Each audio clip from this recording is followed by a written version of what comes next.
하나님 말씀 마태복음 1장 16절 한 절만 다 같이 한 목소리로 읽겠습니다.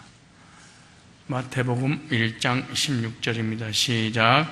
야곱은 마리아의 남편 요셉을 낳았으니 마리아에게서 그리스도라 칭하는 예수가 나니라. 아멘.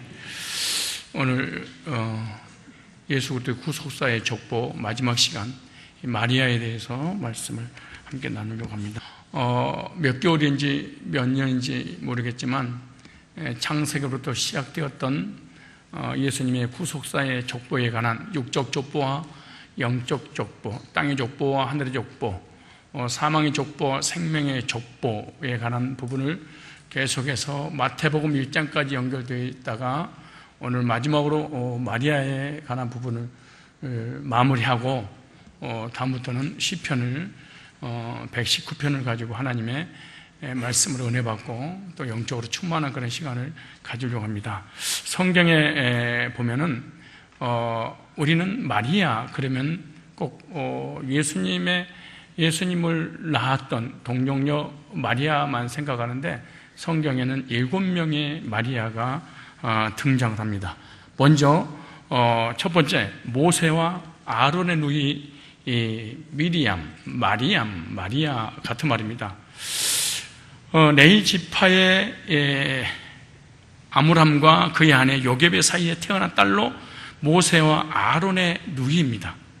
민수기 26장 59절이나 역대상 6장 3절에 나옵니다. 바로 왕의 남하 살해 정책으로 요게벳이 모세를 석 달 동안 숨겨 키우다가 더 이상 숨길 수 없게 되자 갈대 상자를 만들어 아기를 넣고 나일강에 띄워 보내었었고, 미리암 멀리서 이 광경을 지켜보았던 사건도 출애굽기 2장 1절로 4절로 나옵니다. 미리암은 바로의 딸이 갈대 상자를 발견했을 때 어머니를 모세의 유모로 지혜롭게 추천까지 해서 결국 어머니가 직접 키우도록 하는 그런 역할을 했던 사람이 있었는데 바로 미리암입니다. 출애굽기 2장 5절로 10절에 뿐만 아니라 하나님이 놀라운 기적으로 홍해를 건넌 후에 소고를 잡고 춤을 추며 노래하자 모든 이스라엘의 여인들도 미리암을 따라서 했다고 출애굽기 15장 20절로 21절에 나옵니다. 이때 그녀에게 여선지자는 칭호가 최초에 사용되게 되었는데요, 그 말씀이 출애굽기 15장 20절 나옵니다.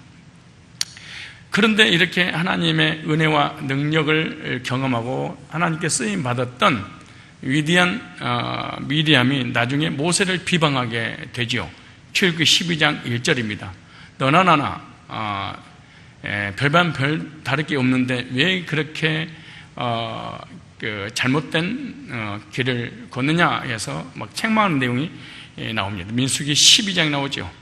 그때 하나님께서 찾아오셔서 모세의 오념에 지면에 승한데 네가 내 종 모세를 비방하는 것을 두려워하지 않느냐? 그래서 일주일 동안 문둥이로 격리됐다가 모세의 중보기도로 인해서 다시 이 병이 고침받고 정상적으로 돌아오는 그런 경험도 있었던 사람이죠. 그럼 미리암은 이스라엘 자손 신광야의 가데스에 이르렀을 때 이 미리암은 죽게 됩니다. 민수기 20장 1절에 그랬어요. 그런데 미가서 6장 4절로 이렇게 나와요. 내가 너를 애굽 땅에서 인도하여 내어 종노릇한 집에서 속량하였고 모세와 아론과 미리암을 보내어 네 앞에 행하게 하였느니라.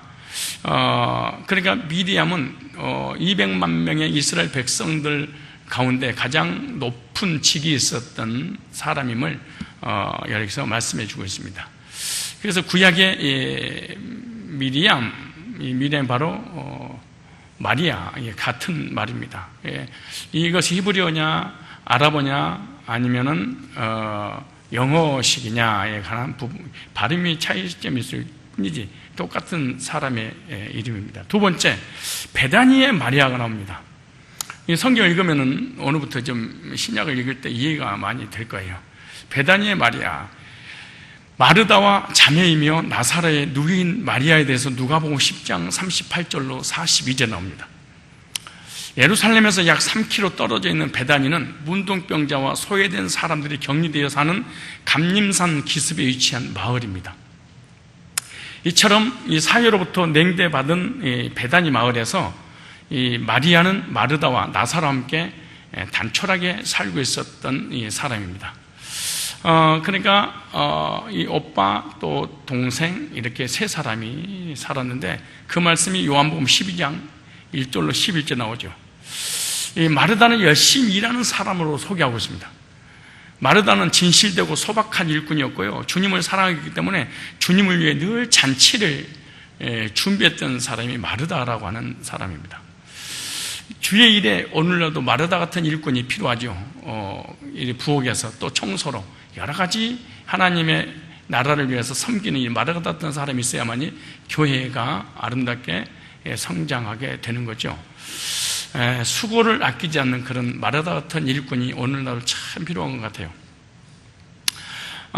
근데 그 마르다의 오빠는 나사로인데, 나사로가 병이 들었다 그렇게 말해요. 근데 그 동생, 누이 동생 마리아가 있죠. 마리아. 이 마리아는 집안의 생계를 맡고 있는 오빠 나사로가 중병에 걸려서 죽게 됩니다. 가장 역할하던 나사로의 죽음은 마리아에게 큰 충격이었겠죠. 비탄에 잠긴 채 눈물을 토해내는 마리아의 호소는 예수님의 마음에 깊은 감동으로 다가가서 마침내 죽은 자를 살리는 기적을 체험하게 만드는, 그러므로 인해서 우리 인간은 다시 죽었다가 부활의 체험을 직접 눈으로 목도했던 사람이 바로 이 마리아입니다. 그래서 부활의 신앙, 부활의 믿음을 가졌던 사람, 그리고 예루살렘의 입성을 앞두고 베다니에 오신 예수님께 마리아는 옥합을 깨뜨렸어요. 여기서 옥합을 깨뜨렸던 사람이 이 마리아입니다. 나사로의 누이 동생 마리아가 향유를 주님 머리와 발에 부음으로써 신앙 고백했었던 사람이 바로 이 마리아입니다. 헷갈리면 안 됩니다. 자기가 결혼하려고 준비했던 결혼 지참금으로 사용할 향유를 부은 것은 곧 여자로서의 행복한 미래를 포기하고 주님만을 사랑하며 가장 귀한 것을 헌신하겠다는 의지입니다. 놀라운 일이죠. 또한 이것은 예수님의 장례를 준비한 것이다 라고 예수님 직접 칭찬했던, 그리고 이 마리아가 향유를 예수님의 장례를 준비해서 부었던 것을 이 성경이 전파되는, 복음이 전파되는 곳곳마다 이걸 기념하라 그렇죠. 어떠세요? 여러분들은 이 복음이 전파되는 곳곳마다 여러분의 헌신이 기념되기는커녕 교회에서라도 기념되세요? 어떠세요? 여러분 어떠세요? 우리 권사님들 특별히 내가 이 세상 떠날 때 고목사가, 장로님들이, 주변 사람들이, 야, 이분이 우리 교회 복음을 위해서 이런 헌신하다 떠났지, 그렇게 말해줄 것 같은 사람이 있을 것 같지 않죠? 비극입니다. 진짜 비극입니다. 우리 안병욱 장로님 얼마 전에 저에게 용돈 주시면서 그러시더라고. 장로님, 제가 장로님보다 더 부자잖아요.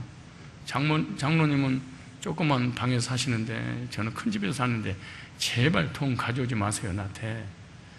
그랬더니, 목사님, 내가 이 세상 떠날 때 가지 말라고 목사님 와의 추억을 만들어야 되지 않겠어요? 이러시더라고. 노인네가 70이 넘으셨는데 눈물 나더라고. 여러분들은 어떠세요? 이 세상 떠나기 전이든 떠나고 난 이후든 여러분 주변의 크리스찬들이, 아니 교회에서 리더들이 참 이분 성산교회 정말로 필요한 사람이었지, 이분이 아니었으면 우리 교회 어떻게 됐을까? 이 아름다운 헌신이 기념될 만한 헌신을 해본 적이 있으며 그런 믿음이 있으신가요? 얼마나 이런 아름다운 헌신을 했으면 이 교회가 존재하는 이상, 이 복음이 전파되는 곳곳마다 이 옥합 깨뜨려서 향유로 예수님의 이 죽음을 준비하기 위해서, 복음을 위해서 헌신했던 이 사람처럼 기념될 만한 뭐가 있으십니까? 이거는 교회뿐만 아니라 가정에 있든 직장에서 사람 사는 곳이든 구원 설사 안 받았다 할지라도 야, 이분 때문에, 이분이 아니었다면, 이분의 헌신 때문에. 내가 이 말한 자체가 긴장되는 말이죠. 10,000원짜리 헌금하기도 우리 권사님들 막 떨다가 풍이 와버릴 정도로 막 진동이 오는데 하나님을 위해서 무슨 기념이겠습니까? 생각합니다. 이런 인생을 살다가 가야 돼.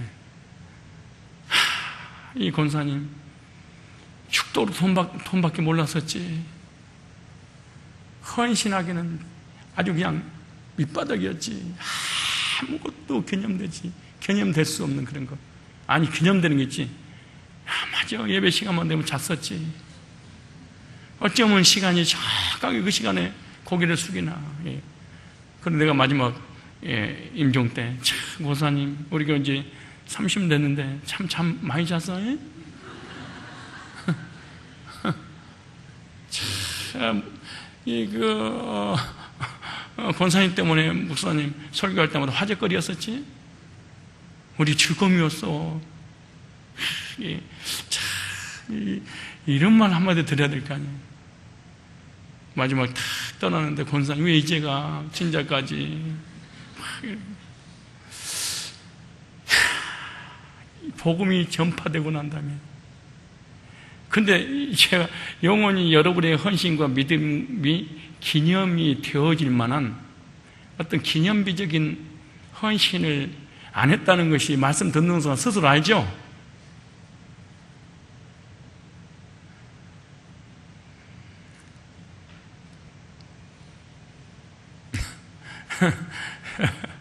옆 사람 보고 알겠죠? 시작. 이야, 진짜.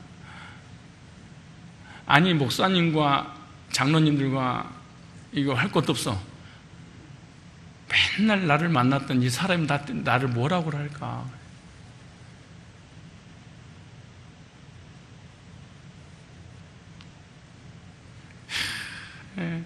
마리아는 가장 귀한 것을 주님께 드렸습니다.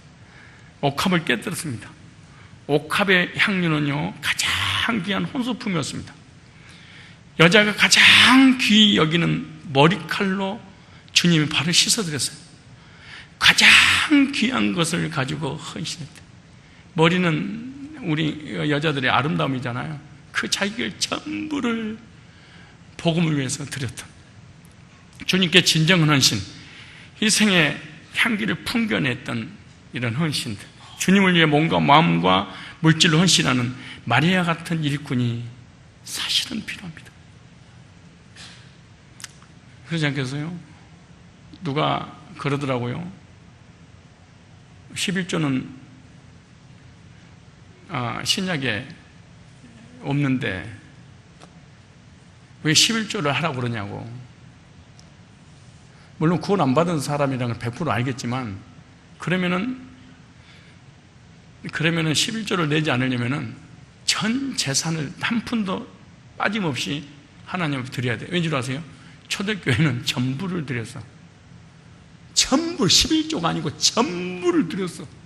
왜? 너무너무 은혜스러우니까, 너무너무 감격스러우니까 전부를 드려버렸어요. 11조 정도가 아니에요. 10에 10을 드렸다니까. 근데 무슨 11조를 드리면서 그 생색을 내고 이거 신약이 있냐 없냐, 없으면 어떻고 있으면 어떻고 그래요? 전부가 주님의 것인데. 그래서 거듭난 적이 없으면 11조가 아까워요. 하나님 앞에 헌신하는 것도 아깝고 아까워요. 나는 기념할 만한 어떤 헌신을 한 적이 있는가?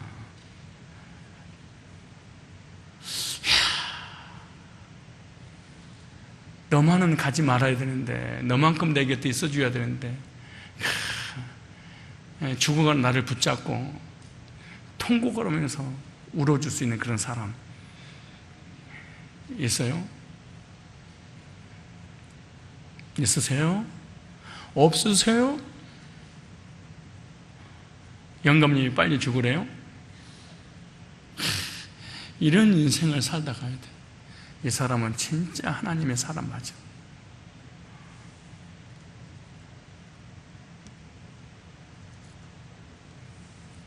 세 번째, 막달라 마리아입니다. 이 막달라 마리아는 7 귀신이 들렸던 여인입니다. 우리가 부르고 있는 찬송가에 값비싼 향유를 주께 드린 막달라 마리아 본받아서 이거 잘못된 겁니다. 향유는 막달라가 부은 게 아니에요. 그래서 찬송가 가사도 사실 잘못된 거죠. 이거 부으면 안 돼요. 복음성가도 잘못된 거예요. 많은 사람들이 막달라 마리아가 예수님께 향유를 부인 그렇게 여인으로 생각을 해요. 그러니까 잘못된 것이죠. 예수님께 향유를 부은 여인은 막달라 마리아가 아니고 베다니 마리아입니다. 나사로의 누이 동생입니다. 여기가 향유를 부었죠. 막달라 마리아. 그래서 성경에 등장하는 여러 명의 마리아 가운데 예수님의 사역을 도운 막달라 출신의 마리아를 일컫는 거예요. 그 예수님의 사역을 직접적으로 도왔던 7 귀신 들렸던 여인이었죠. 갈릴리 호수 서쪽 연안에 위치하고 있는 막달라는 염색업과 직물업이 발달한 도시로서 특히 다른 지역들보다 도덕적으로 부패했던 소돔과 고모라 땅이 바로 이곳입니다. 이러한 곳에서 출생하여 성장한 마리아의 생활에 대하여 성경은 아무런 언급을 하지 않고 있지만, 그러나 예수님을 만날 당시 7 귀신이 들린 채 고향을 떠나 방랑하던 그녀의 처지를 통해 그녀의 생활이 결코 평범하지 않았다는 것을 알 수 있어요. 많은 괴로움과 고통의 나라를 보내던 마리아의 영혼은 예수님과의 만남을 통해 새로운 인생, 즉 그리스도 안에 새로운 피조물로서의 시작을 합니다. 그녀를 방탕한 길로 몰아넣었던 7 귀신이 예수님을 만나는 순간 떠나가고, 육신의 병은 물론 정신적인 우울증, 귀신 들린 이런 온갖 병들이 완전히 고침받고 아주 순수하고 온전한 인격적으로 정상으로 돌아오고 영적으로 하나님 만나서 100% 변화되는 역사를 체험했던 것이 7 귀신 들렸던 마리아입니다. 큰 은혜를 받고 많은 용서를 받은 사람은요, 진심으로 주님을 사랑하는 마음이 생깁니다. 여러분, 사랑과 감기는 속이지 못합니다. 예치 걸렸구나, 감기. 사랑은 눈빛만 봐도 압니다. 예수 안에서 죄사함 받고 거듭나서 하나님의 사랑을 체험한 사람은 하나님을 사랑하는 마음이 생기고, 하나님이 사랑한 것을 사랑하게 되고, 하나님의 것들을 사랑하는 마음이 생기는 것입니다. 이론적으로 구원받았거나 율법으로부터 자유를 얻기 위해서 율법에서 해방받은 사람은 주님을 위해서 사랑하거나 다른 사람을 용서한다는 것이 사실은 쉽지 않습니다. 불가능한 일입니다. 예수를 믿되 용서는 불가능합니다. 하나님이 나는 용서해 주되 우리 남편은 용서해 주시면 안 됩니다. 하나님이 내 죄는 용서해도 우리 아내를 용서해서는 안 됩니다. 하나님이 나는 용서해야 돼, 저놈은 하나님이 혼내줘야 됩니다. 이것이 이론적인 구원, 즉 지옥이 두려워서 율법으로 해방받은 사람은 진정한 사랑과 진정한 용서가 불가능하지요. 이 막달라 마리아는 7 귀신 들어서 영적으로 죽고 정신적인 인격이 파괴되고 육신의 고통 속에서 자기라는 존재가 없었습니다. 그런데 예수님 만나서 하나님의 사랑을 경험했어요. 그러니까 주님을 역으로 더 사랑하는 마음이 생기게 됐죠. 예수님 만난 이후 마리아는 늘 주님의 곁에 떠나지 않습니다. 자신의 소유를 모두 바쳐서 주님의 사역을 도왔던 사람, 고향을 떠나 객지 생활하고 있는 여자로서 기업이 있을 수 없음에도 불구하고 3년 반 동안 계속되는 예수님의 사역을 도왔다는 것은 주님을 향한 그녀의 사랑과 충성이 얼마나 컸는지 알 수가 있죠.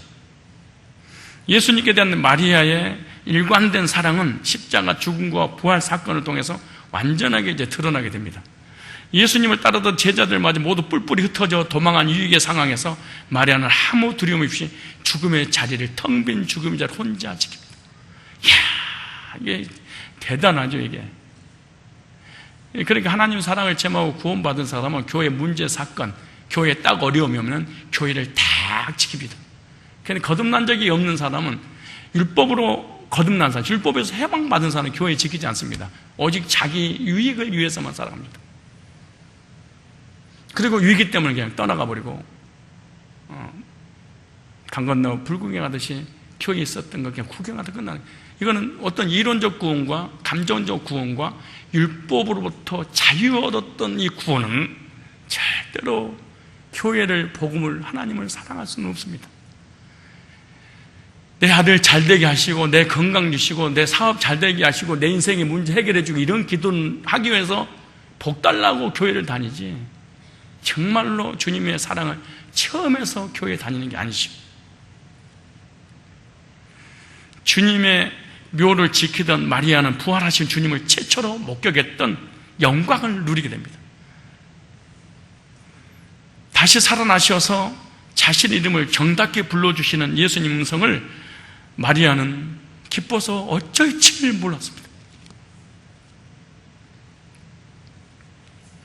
그러나 죄 중에 잉태되어 죄악 중에 출생한 우리하고 똑같은 죄인이기 때문에 예수님을 알아본 순간 납비요 이렇게 부릅니다. 선생님이요. 예수님을 메시아로, 구세주로 받아들일 수가 없는 거예요. 왜? 죄인이기 때문에 그런 거예요.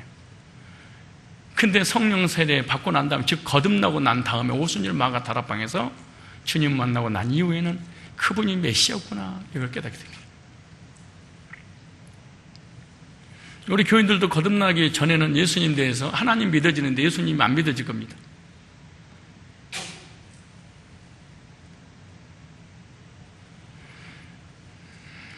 그리고 또 한 마리아가 있는데 요한복음 19장 25절 마리아입니다. 이 마리아를 이름을 갖다 다른 마리아 이렇게 했습니다.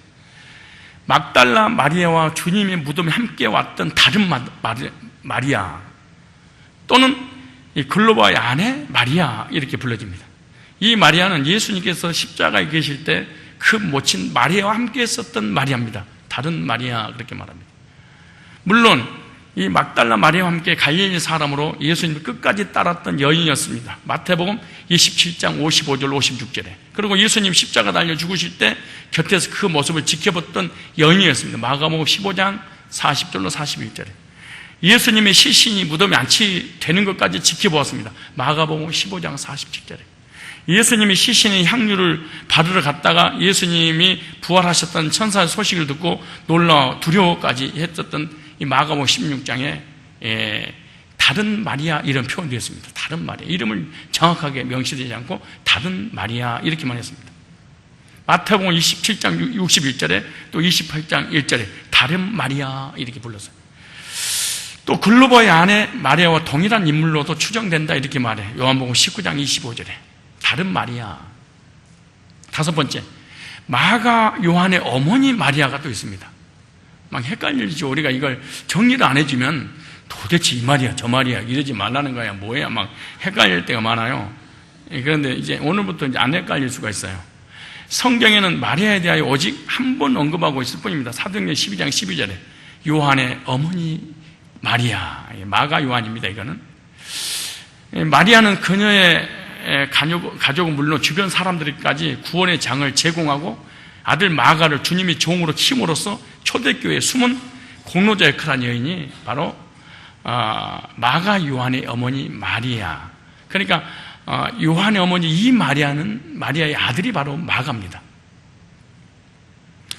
바울의 동역자인 바나바의 누님입니다. 이 마리아는 남편과 사별하고 예루살렘에서 홀로 자녀를 키우며 살았던 마리아. 재산은 많았습니다.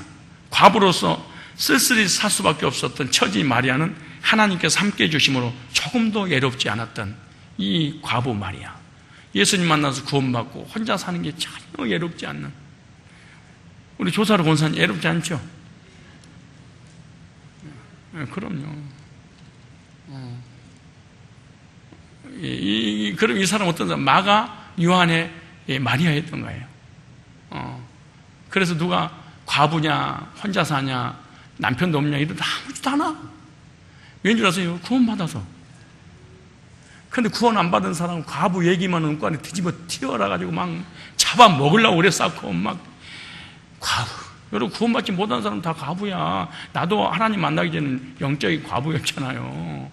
주님 만나서 신랑을 만나고 나니까 영적 신랑은 영원히 안 떠나는데 육적 신랑은 다른 놈 데리고 살아 또 죽어. 그놈도 또 살아와 또 죽어. 계속 죽어.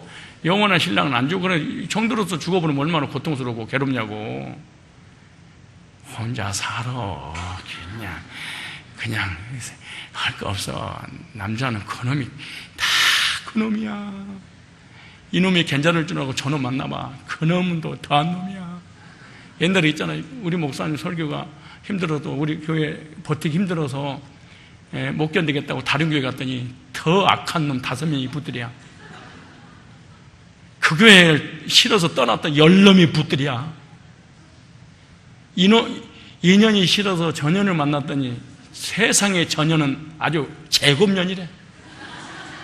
더 악하고 더 고통스럽더래. 이거 인연이 도대체 안 돼서 전연하고 했더니 전연도 안 돼서 요년하고 또 했대. 요년은 더 요상스럽더래.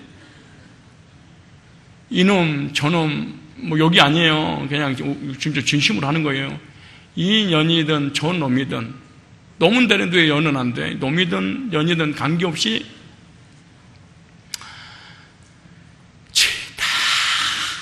죄다 죄인이야. 어떤 놈 데리고 살면 괜찮을 것 같아?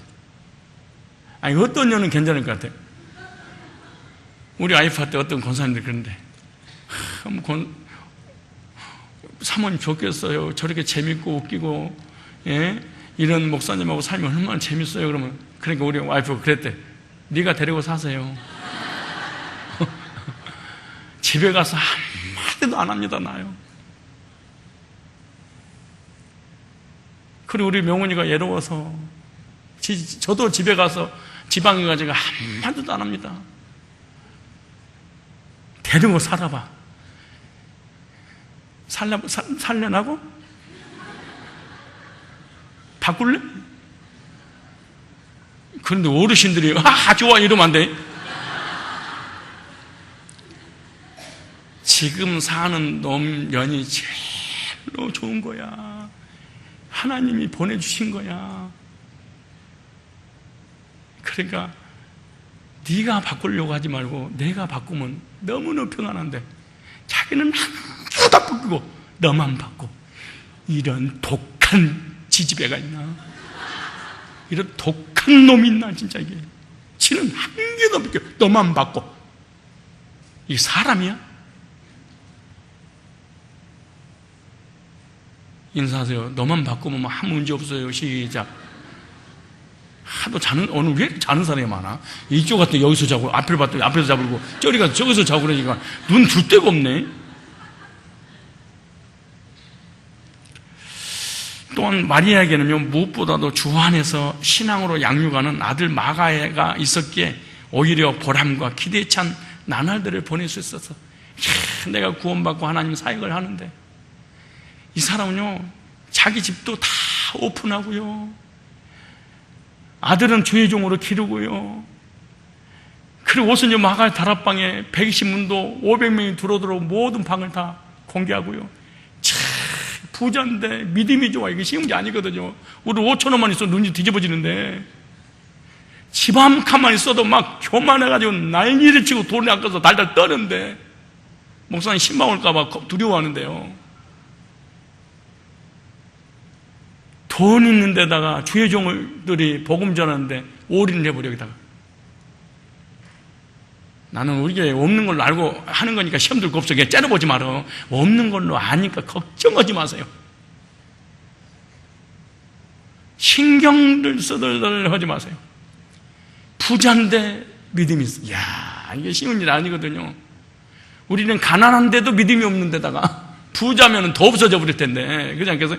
부자인데 얼마나 믿음이 좋은데. 내가 예루살렘에 가봤잖아요. 거기서 내가 대표 기도했거든. 예루살렘에 그 성리순례 갔을 때 내가 거기서 목사님들 같이 가는데 그 목사님이 모순절 막을 때 성령의 불이 맺던 것 있잖아요. 그 기도를 좀 해달라고 나한테 그래가지고 그때 기도한 적이 있는데 몇 층짜리 됐는데 부자야.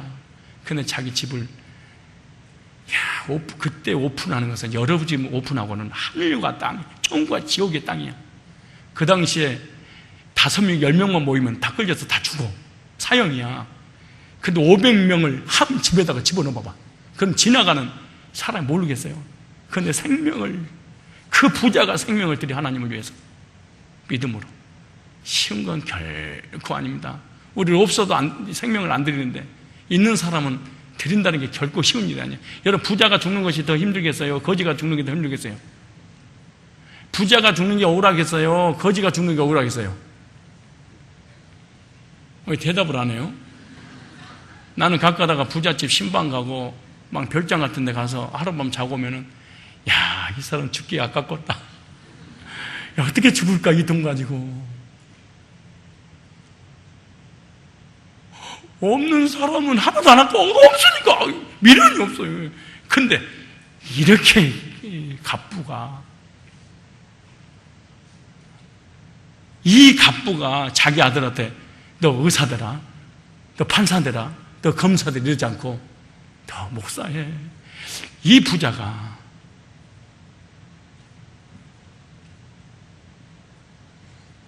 그리고 생명을 불사하고 자기 집을 오수는 성령 임하도록 기도하는 장소로 오픈을 해. 쉬운 일이 아닙니다, 여러분요. 우리 목사님 신방 한 번 가도 여보 10,000원 할까 30,000원 할까 50,000원 할까 10만 아니 너무 커. 아니, 10,000원 하고 거기다가 5,000원 좀 넣어서 그냥 적당한 선에서 끝내 이러는데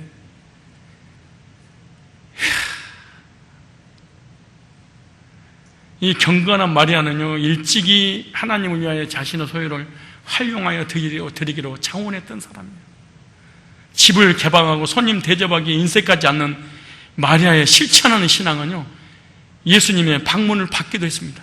특히 마리아의 집에 큰 다락방은 예루살렘에 입성하신 예수님께서 제자들과 마지막으로 만찬했던 장소가 바로 이 마가 요한 이 마리아 집입니다. 우리는 돈이 없으면 믿음이라도 좀 있어야 되는데 우리는 믿음도 없고 돈도 없고 뭐 한 가지라도 좀 있어야 되잖아요. 마리아 스스로 미처 깨닫지 못했지만 예수님께 장소를 제공하고 후하게 대접받은 그녀 행위가 주님의 성만찬을 예비한 결과를 가져올지를 몰랐을 거예요. 또한 그 다락방은 부활하신 예수님께서 약속하셨던 성령 강림이 실현된 역사의 장소이기도 하고요 120명이 여기서 거듭남에 경험했던 장소였습니다. 그 외에도 계속 마리아의 집은 모일 장소가 없던 성도들에게 예배처로 제공을 했습니다. 이야, 우리 교인들 구원받고 거듭나서 하나님 백성 됐다고 난이 버거질 피는데 이거 몇 명이나 될까? 자기 돈을 오픈하고 자기 집을 오픈하고 생명을 불사하면서 주의 종들을 기르겠다고 하는 사람이 이게 몇 명이나 될까요? 벌써 눈을 보니까 마주 안 치려고 고개를 딱 숙여버리는데 나는 아니지요. 나는 그냥 돈 안 받고 말 거예요. 이런 사람들이.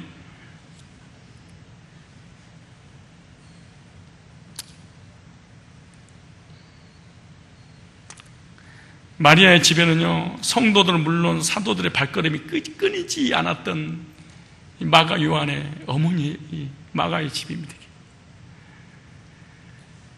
경건한 분위기 속에서 그녀의 아들 마가는 자연스럽게 하나님의 일꾼으로서 면모를 갖추고 살기 시작했습니다. 뿐만 아니라 그녀의 집안일을 돕는 하인들에게까지 복음을 접하게 함으로 식구들 모두가 구원받은 축복을 온 가족들을 다 복음화를 시켜버렸습니다. 그리고 자기 직원들을 전부 다 복음 전해서 하나님의 사람으로 만들어버렸어요. 우리는 직원들이 하나님 믿을까 봐 겁먹잖아요. 주일날 일시켜야 되는데 하나님 믿어버리고 교회 오니까 하나님 불신자를 보내주셔서 우리 식당에 주여 우리 기업에 불신자를 보내주셔서 그러나 예정되지 않기를 원합니다. 만약 주일날 나는 교회 다니기 그래도 썬데이 크리스천이니까 주일날 도장을 찍어야 되니까 강의 가야 되는데 직원이 만약에 내가 복음 전해서 구원 받아버리면 어떡합니까? 진짜 그럴 거야. 일 시켜 먹으려고 야 나 교회 갔다 올게. 너도 때가 되면 예수 믿어라. 지금 믿을게. 그래 버리면 어떡해. 큰일 나잖아.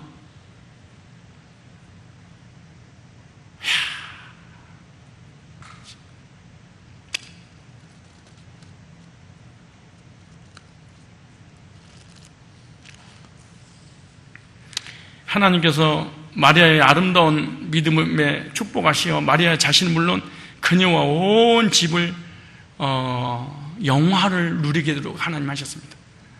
오늘도 우리 주님께서 우리의 주인이 되시고 우리 집의 주인이 되시 함께 하시고 복 주시기를 원하십니다. 마리아가 그랬던 것처럼 주님을 영접하고 하나님께서 내게 허락하여 주신 모든 것을 내 것이 아닌 하나님께도 돌려드리는 참된 그리스도인의 삶을 살아야 됩니다. 이야, 진짜 이게 우리는 없어도 절대 드리지 못하고 있어도 못 드리. 이건 줄 아세요? 주님을 인격적으로 만나본 적이 없어서 그래요. 주님을 믿긴 믿는데 인격적으로 만나본 적이 없으니까 내 것은 내 것, 네 것은 네 것. 이 하나님 앞에 올인한다는 게 쉬운 일이 아닙니다. 마지막 6번째 노마의 마리아입니다. 로마서 16장 6절 나옵니다. 교회를 위하여 많이 수고했다라는 것이 마리아입니다. 교회를 위하여 많이. 그러니까 성경에 등장한 마리아의 공통점이 있습니다. 다 주님의 복음을 위하여 도왔던 사람 마리아입니다. 바울이 로마 사람들에게 보낸 편지에서 인사를 전하며 언급한 성도 중 하나입니다. 그녀는 로마 교회를 위해 많이 수고한 사람이었다 이렇게 해서 그래. 이방인들을 전도하기 위해서 많이 수고했던 사람이 이 로마에서 살았던 이 마리아입니다.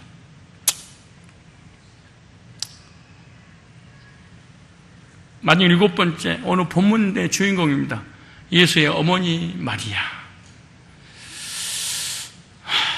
마리아, 예수님을 낳은 마리아잖아요. 인류를 구원하기 위해 창세전에 세운 계획 속에 있었던 마리아, 만세전에 있었던 마리아, 창세전에 하나님의 품에 있었던 마리아, 예정 안에 있었던 마리아, 그 나라에 있었던 마리아, 여자의 후손으로 예언된 마리아. 창세기 3장 15절, 이사야 7장 15절, 마태복음 1장 21절 23절. 예수 그리스도가 성육신하는 데에는 한 여인의 희생적인 순종이 필요했는데 바로 마리아입니다. 마리아는 예수님을 직접 낳음으로 여자의 후손으로 오신다는 예언을 성취했던 언약의 주인공이었던 마리아. 가장 지구 역사의 여자 중에 큰 복을 받았던 마리아. 오늘 마태복음 1장에 등장한 4명의 여인은요, 예수 그리스도가 탄생할 수 있는 통로를 만들어 주었다면 이 오늘 예수님을 낳았던 마리아는 열매로 직접 맺은 마리아입니다. 다릅니다. 하나는 통로 역할을 했고 누구 오기를? 예수님 오기를. 근데 마리아는 직접 예수를 낳습니다. 한때는 세상을 풍미하던 이 다윗 가문 출신으로 벽촌에서 가난하게 살고 있던 순박한 처녀가 수천 년 동안 모든 사람들이 열망하며 기다리던 메시아를 잉태했습니다. 4,500, 약 5,000년의 지구 역사에 이 마리아를 기다렸습니다. 어떤 마리아가 예수님을 알 것인가? 그러니까 수백억 인구가 이 마리아를 그리워했습니다. 언젠가는 마리아 동령을 통하여 예수님 오실 텐데 이 역사의 주인공이 마리아입니다. 남자와 장래를 약속하고 새로운 생활에 대한 꿈에 부풀어 있는 마리아에게 있어서 임신이란 모진 수모와 불행을 겪을 수밖에 없었습니다. 더욱이 가늠한 자는 돌로 쳐 죽이는 율법의 시대에 처녀가 잉태한다는 것, 곧 죽음을 각오하는 것과 똑같습니다. 그런 이러한 위험을 알면서도 마리아는 자신의 잉태 사실을 하나님의 은총으로 받아들였어요. 그러니까 성경에 하나님 은총받은 만세전 예정된 사람 달라요. 믿음 자체가 달라. 그러니까 그 나라에 있었던 그 나라에서 있었던 그 사람들이 이 나라에 와서 주님 만난 사람은 그 나라에서 했던 행동들을 해. 뭔 말인지 못 알아들을 거야. 자신의 유익을 포기하고 하나님의 영광만을 구하는 마리아의 겸손한 태도는 죽음까지도 불사하는 확고한 신앙을 가졌던 마리아. 하나님의 도우심으로 마리아는 무사히 약혼자 요셉과 결혼하고 아기 예수를 낳아 평범한 생활을 하게 되잖아요. 예수가 메시아의 심을 알고 있던 마리아는 가나안 혼인잔치에 인간적인 요구를 하다가 조급함을 보이게 됩니다. 또한 생명의 위협을 받으며 건강을 돌보지 않고 사역을 감당하고 있는 예수님을 염려함으로 집으로 데리고 가려는 불신앙의 모습도 봤습니다. 육신에 속한 자로서 본능적인 모성과 메시아에 대한 신앙이 교차하고 있는 마리아의 마음에 갈등과 혼란이 있었을 거예요. 내가 목사가 딱 되는 순간 우리 가족들이 저를 부를 때 형들이, 누나들이 고강총 이러더라고. 그러니까 나를 야 강종아 막 이렇게 되잖아요. 그러니까 야 이거 어정쩡 언어 있잖아요. 강종아 그러든가 목사님 그러든가 그래야 되는데 고강종 하자니 목사가 있잖아. 그러니까 그러니까 무슨 방언을 하고 막 그러더라고. 막 마리아가 그런 모습이야 지금. 아들이라니 그렇고 아들이자니 또 메시아고 부르자니 또 자기가 낳은 아들이고 얼마나 고통스럽겠어. 그래서 메시아 내 아들 예수 메시아 이러지도 못하고 얼마나 괴롭겠냐고. 그래. 비록 세상 만민을 구원할 메시아를 낳았지만 마리아 역시 율법 앞에 죽을 수밖에 없는 온전을 가지고 있었던 죄인이어서 온죄와 자범죄로, 그래서 이 사람도 죽은 거야. 그런데 캐톨릭의 이단들이 마리아 승천설을 주장을 했죠. 그래서 온죄와 자범죄 없이 승천해서 하늘나라 황후로 있었다고. 그 짓거리 하는 게 있는데 안상홍 증인의 장기자를 하나님으로. 내가 방금 목욕탕에서 나오는 게 신문을 하나 주더라고. 이 신문을 보니까 이거 신문을 그 사우나 앞에다 이걸 가서 전도하고 있어. 보니까 하나님의 교회, 김주철, 총회장, 무슨 상 받는 내용이야. 그래서 내가, 아주머니, 이거 뭐예요? 그랬더니, 혹시 하나님의 교회 장기자를 하나님으로 믿는 그런 교회 아니에요? 그랬더니, 맞아요.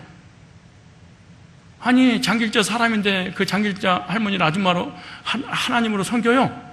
그랬더니 이 사람이 뭐냐, 예수님도 이 땅에 육신으로 왔을 때 바리새인과 사기대인들이 예수님을 못 알아봤던 것처럼 장길자 하나님, 항우 하늘의 성부 하나님의 부인이신 장길자 하나님을 못 알아보다니. 진짜.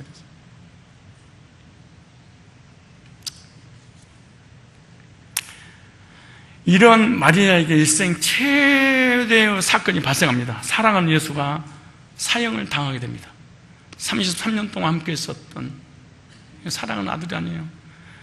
삶의 한 기둥이었던 아들이 처형되는 광경을 쳐다보는 그 시간은요, 마리아에게 가장 처절하고 고통스러운 순간이었을 거예요. 그러나 이 최악의 상황은 최상의 축복의 문으로 들어가는 바로 첫걸이 갈보리의 십자가에 달린 예수를 보는 마리아의 마음에는 자신의 아들이 아닌 구세주의 모습으로 새겨지기 시작합니다. 그녀의 아들 예수의 육신은 처참하게 죽어갔지만 그녀의 심령 속에 영원한 메시아로 살아가게 된 것입니다. 그 후 이 마리아는 오순절 마가의 다락방에서 기도해서 성령 충만을 받고 새 사람이 되어서 참으로 하나님께서 기뻐하시는 거룩한 삶을 살았던 사람이 바로 이 동정녀 마리아였습니다. 주님을 위하여 믿음으로 선택한 고난의 길은 바로 영광으로 이어지는 원리입니다. 선한 것이로는 날 것 같지 않는 나사렛에서 보잘것없는 존재로 묻혀있던 마리아가 선택한 고난의 길은 영생의 문으로 들어가는 놀라운 은혜의 입구였습니다.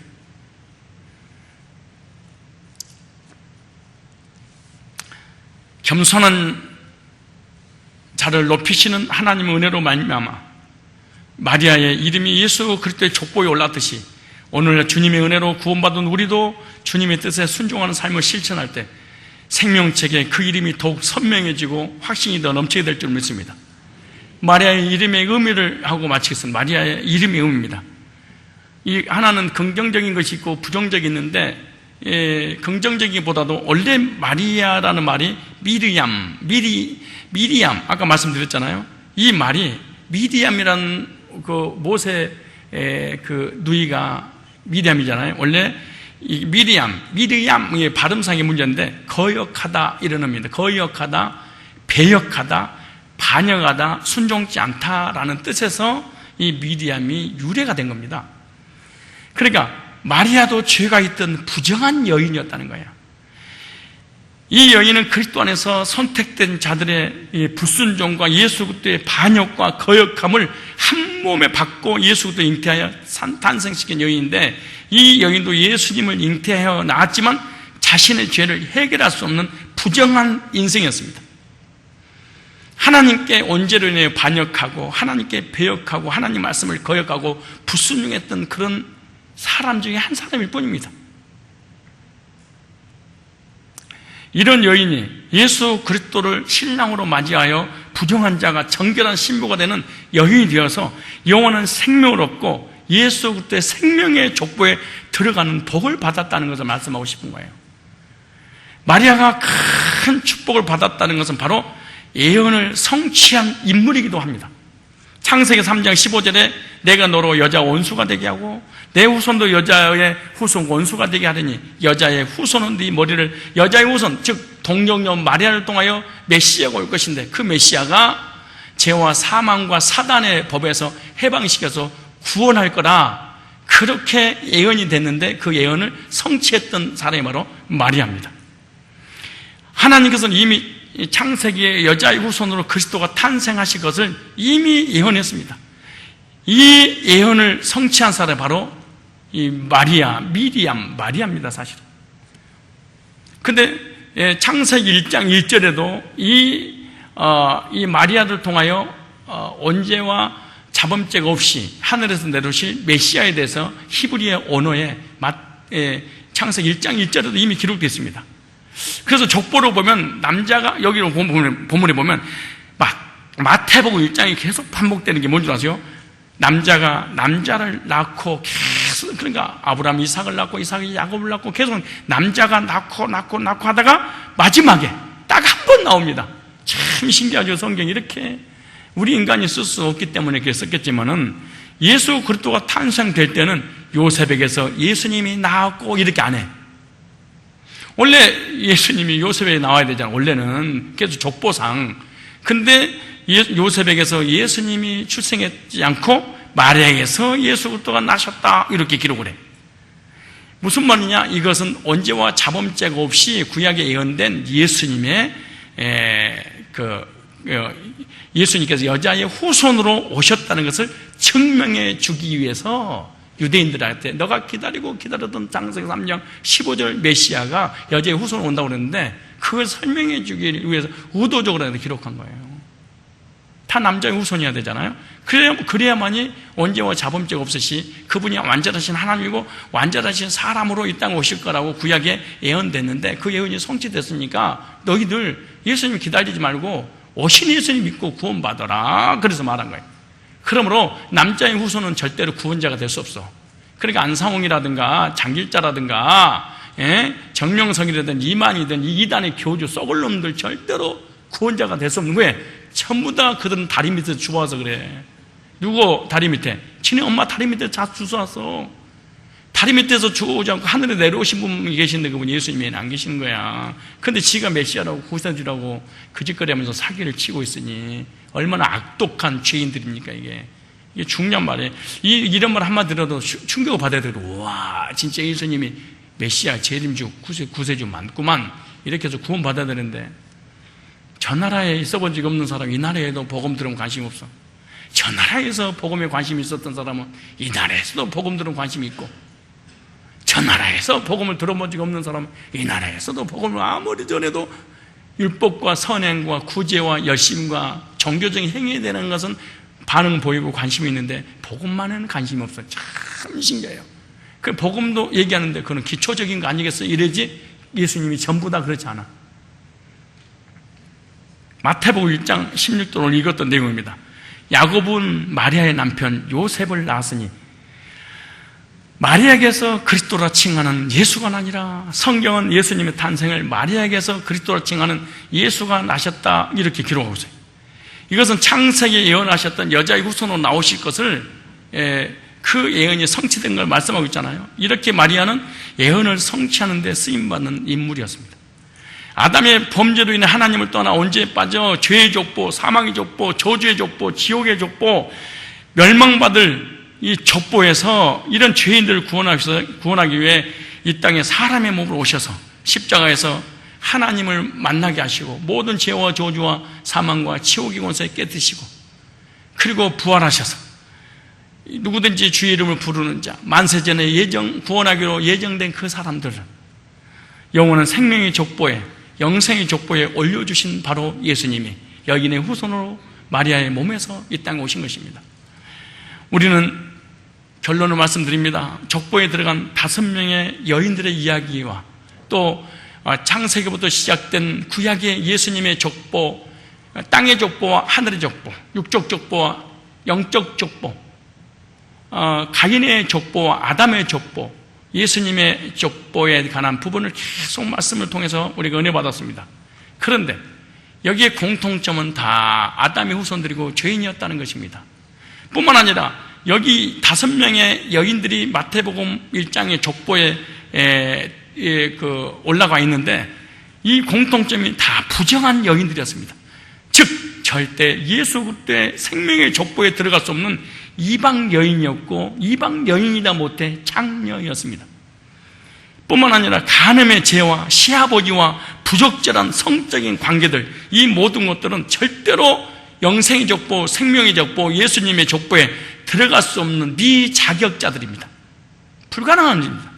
하지만 하나님은 하찮지 않는 이런 자들을 뽑아서 예수 그리스도가 탄생되는 통로를 만들어 주셨습니다. 예수 그리스도 오시는데 이 5명이 없었다면 절대 예수님은 탄생하지 못할 것입니다. 탄생하지 못했다면 우리의 인류의 구원은 하나님께서 영생주로 작정된 자는 절대로 거듭나서 천국에 갈 수 없고 다 멸망받아야 됩니다. 이것이 바로 하나님의 은혜입니다. 교회에서 하나님께 쓰임받는 사람들도 어떤 사람인 줄 아세요? 잘나고 똑똑하고 공부 많이 하고 돈이 있고 이런 사람들이 아니야. 이 죄인들, 부족한 사람들, 하나님 은혜로 구원받고 거듭나서 큰애 너무 감사해 선신한 사람들이 예수님의 생명의 족보에 올라가는 어떤 징검다리 역할들을 다 하고 있잖아요. 하나님은 세상의 사람들이 볼 때 가장 추하고 수치스러운 장면들도 성경에 노출하고 있고 이런 자들을 사용하고 있다는 것을 깨달으라는 것입니다. 생각해 보세요. 불륜, 창녀, 죄인, 개수, 살인자 전부 다 예수님이 오도록 역할했던 통로들이었습니다. 그런데 이걸 다 빼버리고 착하고 선하고 의롭고 성인들, 성자들을 넣었으면 얼마나 좋았겠습니까?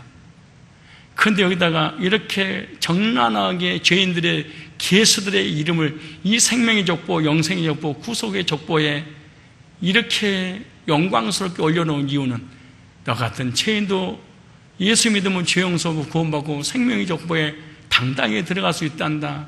하나님의 은혜고 하나님의 사랑입니다. 즉 이 생명의 족보에 등장했던 모든 인물들이 그렇게 악한 사람을 특별히 하나님께서 뽑아서 구원하시고 변화시켜서 예수님 오게 하신 것은 나 같은 죄인도 하나님이 사랑하셔서 예수 그리스도 안에서 거듭날 수 있으니까 당당하게 주님 앞에 나오라는 하나님의 메시지인 것입니다. 이 5명의 여자처럼 내가 이렇게 추하고 이렇게 더럽고 이렇게 악독한 자였고 부정한 자였는데 하나님이 나를 불러 예수 그리스도의 족보에 들어가게 해주시는 정결한 신부로 삼아 주셨다는 것입니다. 생각이 이 은혜가 얼마나 크겠습니까? 어떻게 말로 이걸 표현하겠습니까? 우리는 절대 구원받을 수 있는 자격이 있어서 족보에 들어온 것이 아니라는 것을 하나님께서 말씀하시고 깨달으는 것입니다.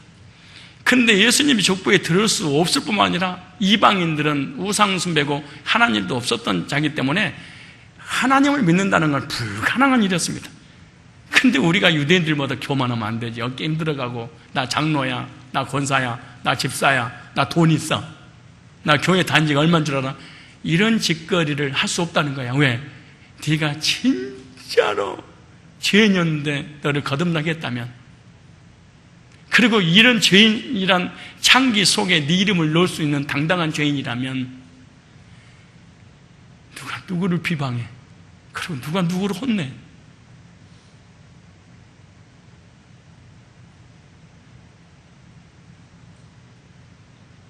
그래서 구원받은 사람의 특징 중 하나가 뭔지 알아요? 겸손. 참 겸손해.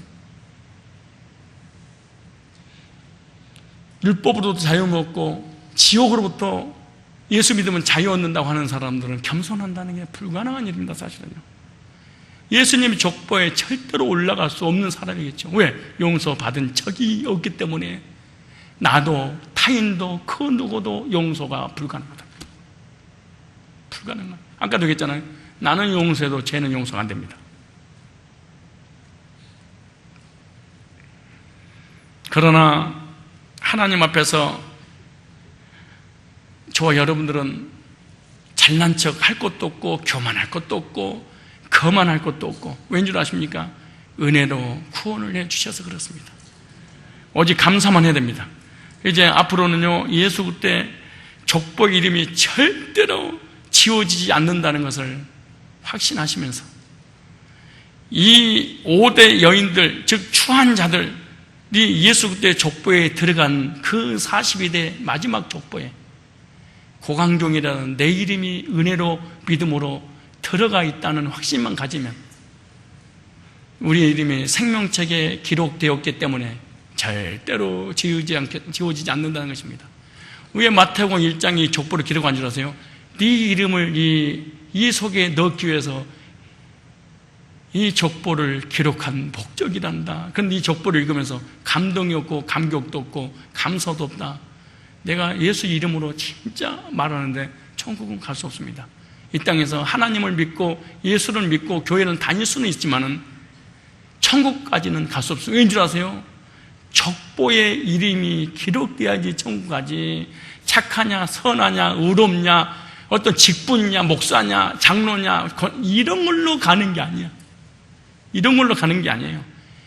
예수의 이름으로 보잘것없던 죄인 중에 개수 같은 나를 은혜로 이 족보에 내 이름을 하나님께서 올려주었냐는 것입니다. 생명의 족보, 영생의 족보에. 다시 결론을 집니다. 여기 족보에 올랐던 이 모든 사람들 다 은혜로 구원받았기 때문에 늘 은혜에 감사해서 이 복음을 위해서 남은 생애를 드렸던 사람들입니다.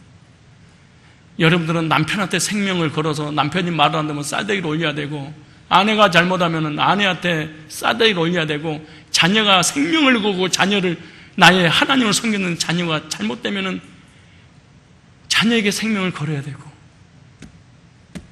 근데 왜 그런 일이 벌어진 줄 아십니까? 은혜로 구원받은 이 놀라운 믿음을 경험한 적이 사실은 없어서 그랬어요. 그럼 둘이 같이 싸우면 어떻게 되냐? 둘 다 사실은 구원받지 못한 피해자이기 때문에 어떡하겠어? 둘 다 피해자인 걸. 어떠세요? 예수님의 족보에 올라왔던 그 사람들의 이름을 통해서 몇 년 동안 제가 말씀을 드렸는데 여러분의 이름은 이 생명책에 예수님의 족보에 들어가 있습니까? 만약에 예수님의 이 생명의 족보에 여러분이 행위로 노력으로 우로 올라가려고 했다면 단 한 사람도 올라간 적이 없었고 올라갈 수 없다는 사실을 깨닫고 하나님 앞에 언제로 빠진 이 저주받을 죄인들을 사랑하셔서 택하시고 보호를 불러서 나를 이 생명의 족보 올라와 주셨다는 이 은혜 하나만으로도 감사하면서 여러분의 가정도 여러분의 남편도 여러분의 아내도 자녀도 부모도 하나님이 나를 용서해 주던 그 사랑으로 품으셔서 행복한 신앙생활 하시기를 주님의 이름으로 축원합니다.